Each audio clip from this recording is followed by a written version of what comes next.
Dr. Andrej Lažeta, lepo pozdravljeni v studiu Televizije AS. Hvala za povabilo, pozdravljeni tudi z moje strani. Že naj zdaj takoj voščim vesel, blagoslovljen Božič. Vas bi pa prosil, da mogoče našim gledalcem in gledalkam na kratko predstavite pomen Božiča.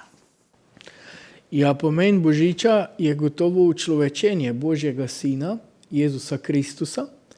Se pravi, on je kot druga oseba Svete Trojice, večni Bog, ki je odvedno obstajal.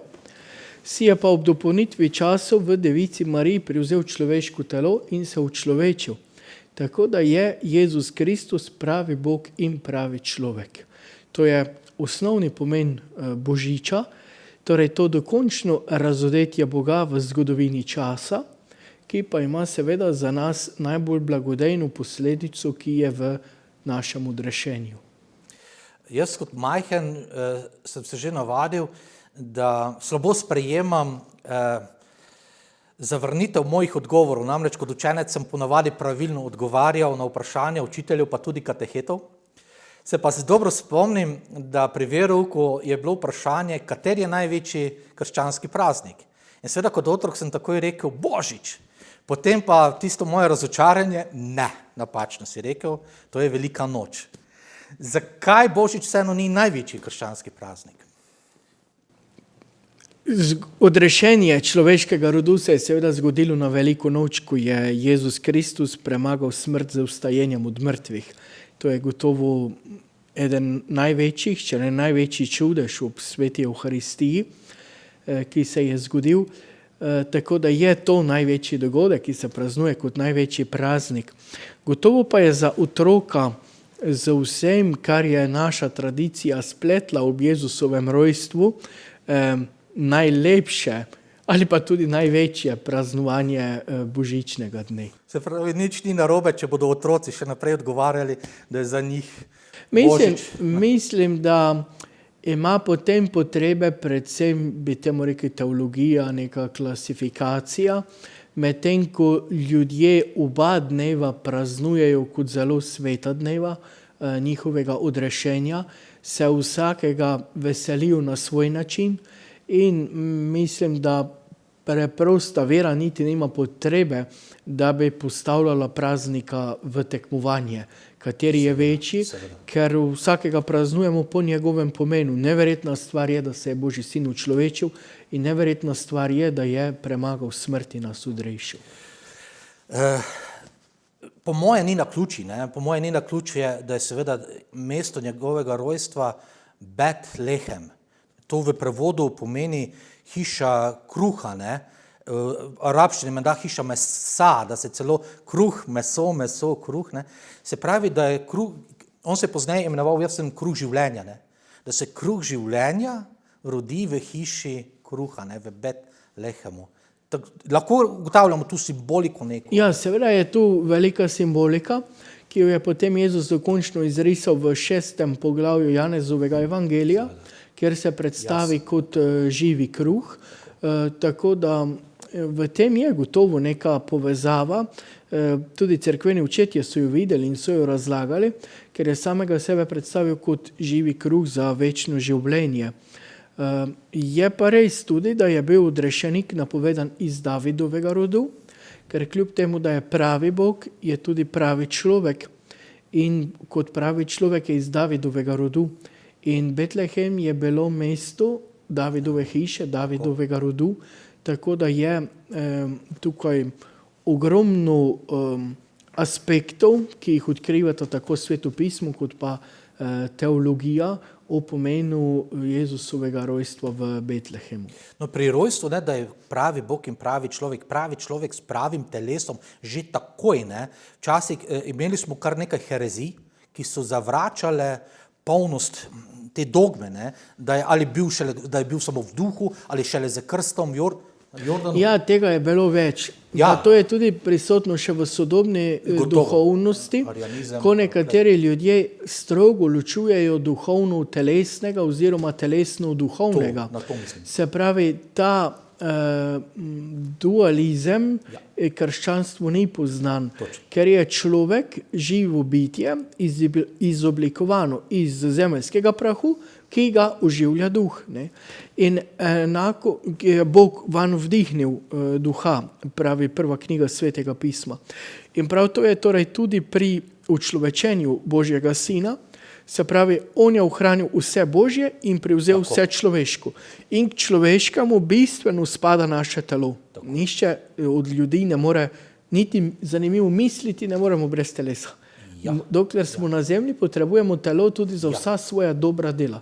Za mišljenje, za vse potrebujemo In vstajanje je bilo s telesom, ne S telesom, da. Z telesom. Z telesom. Poveličanim sicer, ampak ne, Ker piše v Matejevem evangeliju, da ko so žene prišle zjutraj, je bil grob še zapečaten in pred njimi je angel odprl grob in telesa ni bilo v grobu.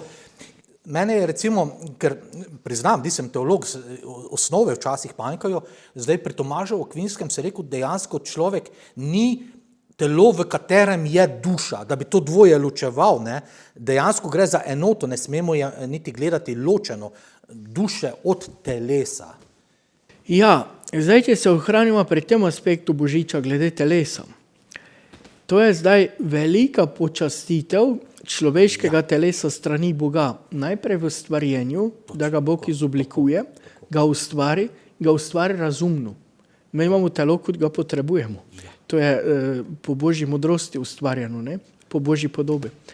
Potem ga počasti z inkarnacijo, z učlovečenjem, z vstajenjem od mrtvih in mi tudi potem zakramente prejemamo na telesu.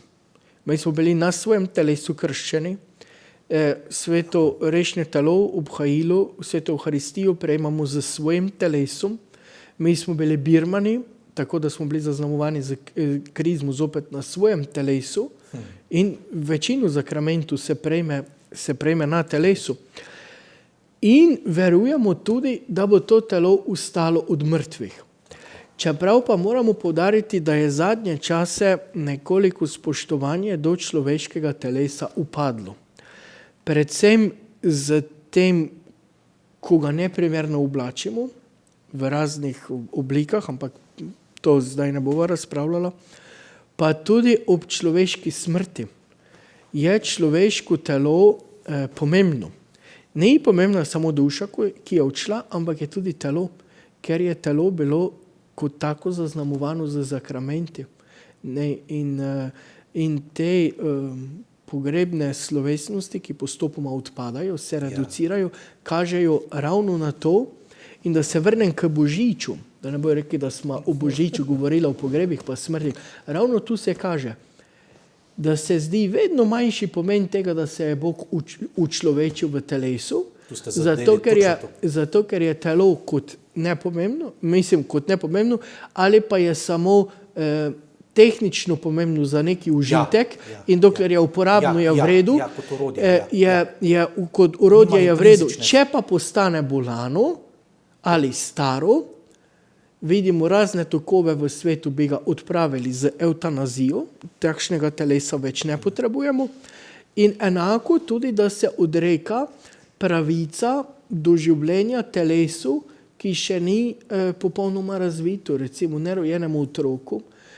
Tako da to so zdaj, bi rekel, težke stvari ravno v dojemanju človeškega telesa, ki pa ga je Bog počastil z tem, da se je učlovečil. Posebno mi je izredno pomembno, da ste to poudarili, ker tudi sam ugotavljam povsem enako, ne, duša bo združena zopet z poveličanim telesom in da je, kot jaz vedno poudarjam, vedno znova, ta totalnost odrešenja za vse. Ne. Mogoče, če se za hipec še samega poroda, ne, ker je lahko zanimiv, ker smo tudi v družini, pa kje druge že imeli te pogovore, a je bil porod boleč ali ne boleč? Kaj je vaše osebno? Vem, da ni to nobeno doktrinalno učenje. Je doktrinalno učenje. Glejte, imate, se pravi, katoliška cerkev veruje v eno izmed svojih dogem in to je, da je devica Marija bila devica pred, med in po porodu. Pred, med in po porodu. Zdaj, tukaj so cerkveni očetje zagotovo ohranili tradicijo cerkve, da je bila devica med porodom In tudi prerok Izaija pravi, mislim, da v 66. poglavju, preden je imela porodnica krče, je rodila. In tudi v Lukovem evangeliju berete, da ga je sama povila v plenice in položila v jasli. Jaz sem spraševal ženske, če je to mogoče. Ob normalnem porodu večina žensk je rekla, da je nemogoče. Ampak pazimo, da bi mi to teološko razumeli, se moramo tu zateči k veliki svetopisanski temi žene, se pravi žena. In ko Jezus jo Marijo v svadbi v Kani Galilejski zavrne, žena, moja ura še ni prišla. Potem pa Jezus pravi na zadnji večeri, žena, pravi, moja ura je prišla, kakor pride na ura na porodnico, da rodi. Ne? In če berete potem zopet 66. poglavje Izaija, pa še nekaj poglavij iz Miheja, je tam napovedano, da bo ta porodnica, ki bo rodila od rešenika, imela bolečine, ko bo rojen ves narod. Se pravi, ko bo prišlo do odrešenja. In na Kalvariji se zgodi porod, se pravi ne realen, ampak duhoven, ko Jezus pravi, glej tvoj sin. In če berete 12. poglavje Razodetja, to ni komentar Betlehema, ampak je komentar Kalvarije. Janez razlaga Kalvarijo, to je komentar Kalvarije in tudi tam bolečine, zdaj grškega glagola ne bom znal ponoviti, ampak tiste bolečine, ki jih ima žena pri tistem porodu v Razodetju, ni glagol bolečine od poroda, ampak je glagol bolečine od torture, od mučenja. In se pravi, ona je rodila deviško in sveti Gregor iz Nise pravi, kakor je prišel iz groba zapečatenega, tako je prišel iz Marijinega deviškega telesa zapečatenega. Se pravi, tehnično gledano je to soobstoj dveh materialnih teles na istem mestu. To zagovarjajo cerkveni učetje pri vstajenju od mrtvih in pri rojstvu. Vsi se pa strinjajo v tem, da je te bolečine imela, ko je bilo stvarstvo odrešeno na Kalvariji. No, ta pogovor si zasluži, ne vem, da ga tudi sam še večkrat pogledam. Jaz sem to študiral, veste, v moji dizertaciji imam to temo posebej obdelano. Ker razumem, kaj je tipologija, ne? Žena in potem, da se nanaša. In jaz sem ravno 12. poglavje Razodetja vedno prenašal na Betlehem, zato sem hotel... Ker je še, zdaj ni potrebno, da gremo v to zgodbo bolj globoko, ampak so še tam ena druga vprašanja, ko ni mogoče nanesti na Betlehem, ne? Ker mi je čudovita razlaga, hočem reči. Ker je cerkev je videla v tej ženi potem tudi dvojno razlago, ne se pravi ena direktna osebna, ena Mariji, potem pa Razodetje ima vedno tudi korporativne osebnosti, pomeni žena kot celotno cerkev, ne. To pa se pravi je nanašanje na Kalvarijo. Eno je bilo tudi, ko sem razlage poslušal, da bi seveda nikoli ne Bog dovolil, mislim, da ne bi svoji materi te bolečine. Po drugi strani pa očetje, eni so menda razlagali, da je šlo skozi, da svetloba gre skozi kozarec oziroma svet. Ja, se pravi, kakor to ima tudi prekmurska ena celo protestantska pesem, pa tudi Trubar je imel to, da kakor gre svetloba skozi glaš, še oni takrat pravi steklo, ne, tako je prišel Jezus Kristus skozi Devico Marijo. Ja. Ampak važna podoba je to, ne samo, da gre skozi. Svetloba pridobi tudi lik stekla. Zato je imel Jezus tudi telesno podobnost Božje matere, ne? Ker je od nje prevzel telo. Se pravi, moramo metaforo vedno izpeljati do konca. Ne, se tudi toliko nivoja, toliko plasti, da moram reči, da se v tem kratkem pogovoru ogromno naučil.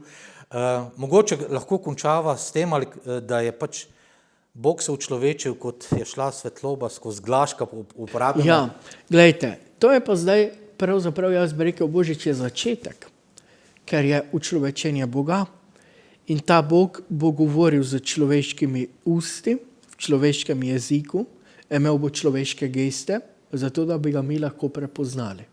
Ker mi smo pač omejeni z našimi človeškimi sposobnostmi glede pameti. In zdaj ga šele moramo začeti poslušati. Ne? Zdaj se začne. In je opisano vse v Svetem evangeliju, kar je govoril, kar je delal, kar je naročil. Tako da vi ne moremo več reči, da ne vemo, kaj si Bog misli, da ne vemo, kakšne sodbe daje Bog, da Tega enostavno ne moremo več reči, ker imamo to zapisano v Božjem razodetju. In so potem to tudi zapustili apostoli v veru, ki jo še danes izpovedujemo. Ne.